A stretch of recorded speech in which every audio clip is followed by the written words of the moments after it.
মাথায় তেল ভর্তি ছিল, আমি স্নান করে বেরিয়েছি, তখন ও বললো ফোন করে যে আজকে ঘুরতে যাব, সেই জন্য আমি আবার শ্যাম্পু করতে হলো আমাকে। দুবার ধরে আজকে স্নান করলাম, জানি না ঠান্ডা লাগবে কি না। তো কোথায় যাচ্ছি চলো ভিডিওগুলো দেখতে থাকো, ভালো লাগবে।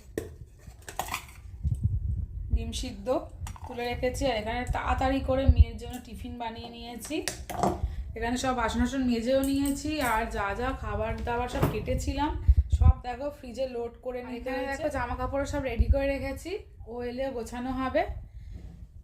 কি কি নিয়ে যাব, মানে তাড়াতাড়ির মধ্যে কি সব ঠিক করা যায় বলো, কি কি নিয়ে যাব না নিয়ে যাব। এখানে মেয়েকেও তাড়াতাড়ি ঘুম থেকে তুলে দিতে হলো, এখানে মেয়েরও সব জিনিসপত্রগুলো রেডি করে নিয়েছি।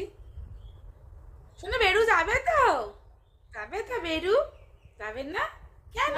করে অনেক কষ্টে চুলটা শুকালাম, রেডি হতে পারবো না, অসুবিধা হবে।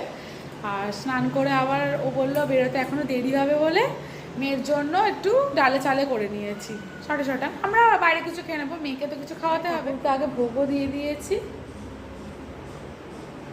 আর এই যে মেয়ের ডালে চালে আলু সিদ্ধ একটু ঘি দিয়ে দেবো, দিয়ে খাইয়ে দেবো ওকে।